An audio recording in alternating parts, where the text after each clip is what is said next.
There are lots and lots of different ways that we can conceive of organised crime. So, for example, one of the things that we might think of about as organised crime would be protection rackets.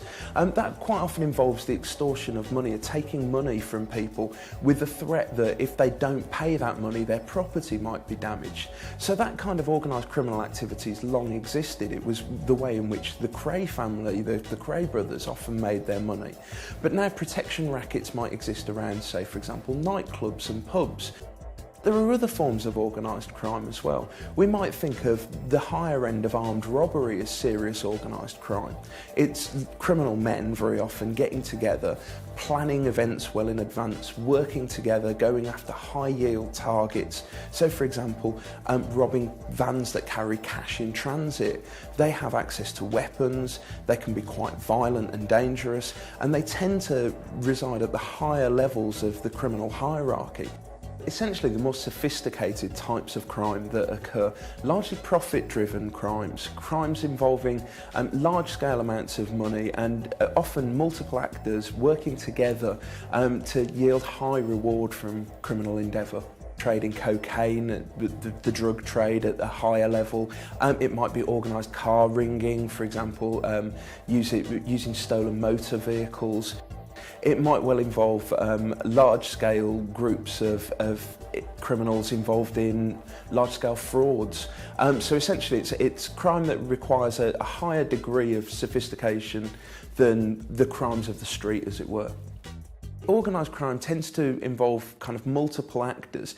Quite often, organised crime is thought of as being transnational, so it's crime that crosses boundaries and borders, involving key players from different areas, and therefore some academics believe in organised crime and organised crime syndicates, organised crime groups. You may think about things like the Russian mafia or the Chinese triads as being organised crime syndicates that will be involved in that type of criminal offence.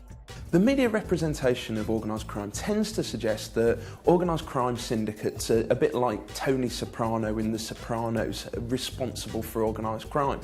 That's very much an American model, and it has some relevance to American systems where largely organised crime traditionally did grow out of some small groups of offenders who were involved, for example, in prohibition, bootlegging of alcohol, and therefore there's a much greater tradition in some places of mafioso cultures.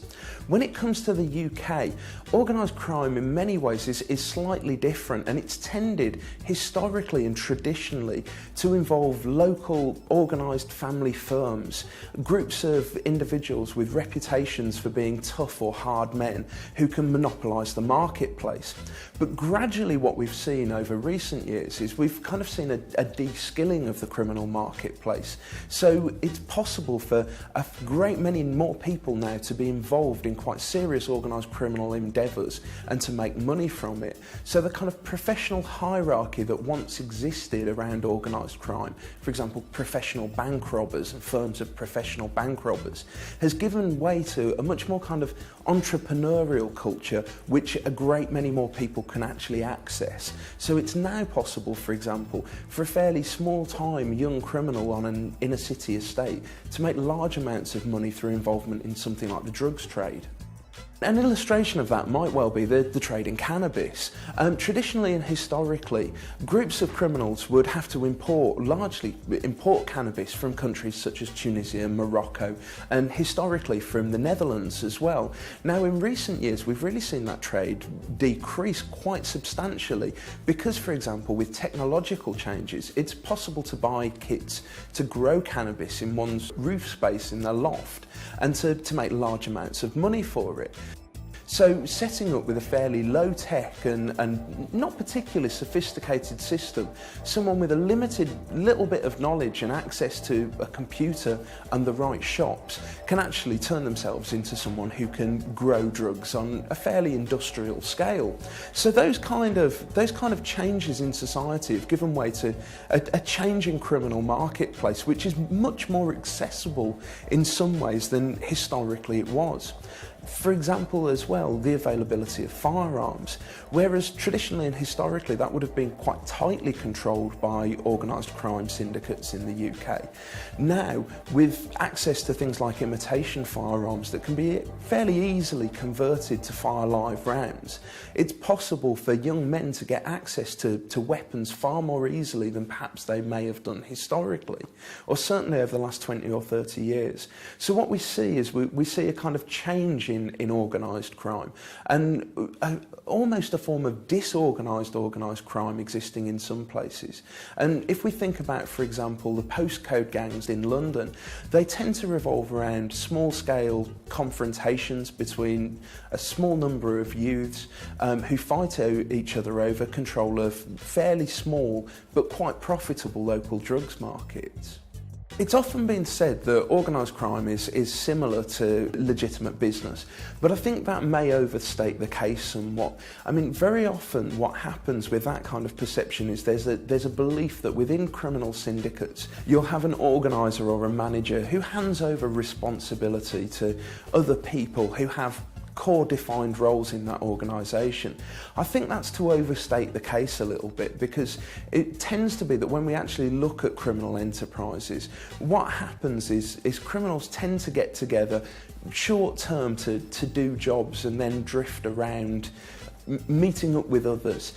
So the idea of kind of tightly organised and orchestrated crime syndicates doesn't really hold up. It does with some criminal organisations. For example, traditionally the Russian mafia or the Italian-American mafia may well have had that kind of hierarchical structure. But in the UK now, that doesn't necessarily seem to be the case.